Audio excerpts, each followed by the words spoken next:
Nous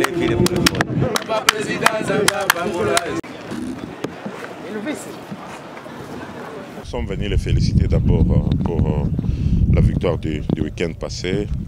Nous sommes venus aussi, comme maintenant c'est nos habitudes, on avait promis que nos joueurs seront payés chaque mois et chaque fin du mois, on a l'obligation de venir payer. Chaque fois, vous êtes témoins.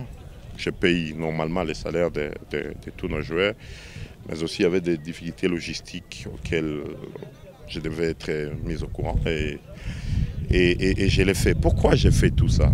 Parce que moi, je suis un acteur politique et en politique, il n'y a pas de hasard. Ce que nous faisons, c'est une communication en fait.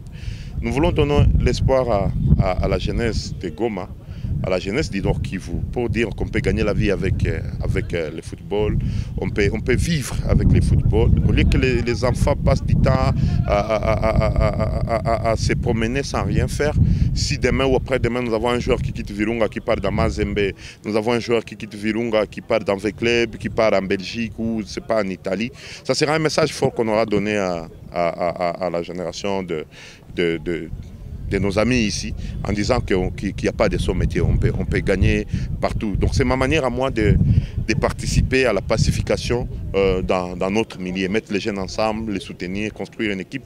Ça coûte énormément d'argent. Il faut une grande volonté, une grande détermination pour arriver à construire une équipe de football. Mais aussi, je voulais interpeller l'État congolais. Vous savez, notre gouverneur ici, il est très jeune. Et c'est un sportif, il aime bien le sport, il souhaite même appuyer le sport. Mais les caisses de la province sont vides. Comment va-t-il faire? Hein? Vous sentez chaque fois que vous parlez avec lui, le gouverneur est amer, il n'a pas d'argent. Mais il a les soucis, il a la volonté d'aider les équipes, mais il n'y a pas d'argent. Comment voulez-vous que Goma, le Nord Kivu ait la paix alors que les caisses de la province du Nord Kivu sont vides?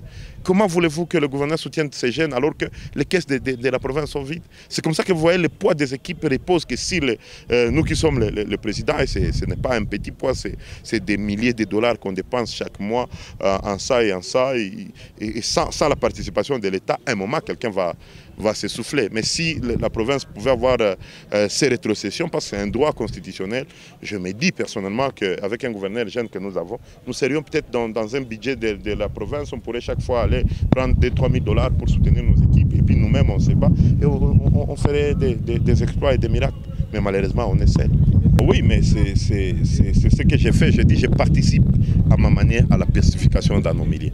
Je prêche la paix à ma manière, en fait. Mais alors, nous savons que les équipes de Goma, mais aussi les équipes de la province ne sont pas à un niveau trop élevé. Qu'est-ce que vous gagnez en retour si ce n'est pas un... Et je ne gagne rien, je donne. Tu sais, le plus grand don qu'on puisse faire, il ne faut rien attendre en retour. Moi, c'est quand ils sont contents, quand des milliers de supporters de Virunga sont contents, voilà ce que je gagne. Mais en termes d'argent, ils sont là, je ne gagne rien du tout. En parlant du positionnement de Virunga cette saison de la compétition, aujourd'hui il y a une forte rivalité avec la montée en puissance de l'AS Nyuki, l'AS Kabash également, la formation de l'Étoile du Kivu. Aujourd'hui, Virunga est 4e. Est-ce que vous pensez que cette équipe sera à mesure de jouer les playoffs cette saison, comme je le disais, avec la rivalité qui est aujourd'hui? Bon, moi comme président, j'ai fait ma part. Ils ont des primes de match, ils ont des salaires, ils voyagent dans des meilleures conditions. Je ne vois aucune équipe ici au Nord Kivu qui voyage comme mon équipe. Ils dorment dans les meilleurs hôtels partout où ils partent. On fait ce qu'on peut. Tu vois, maintenant là, je suis venu remonter le moral. Moi, je crois que dimanche, on va gagner. Et puis, on a joué déjà avec Nyuki. Ils ne nous ont pas battus. On a joué avec Kabash, ils ne nous ont pas battus. Ça veut dire c'est une rivalité au football, mais la meilleure équipe finira par se faire connaître d'un moment à l'autre. Merci beaucoup.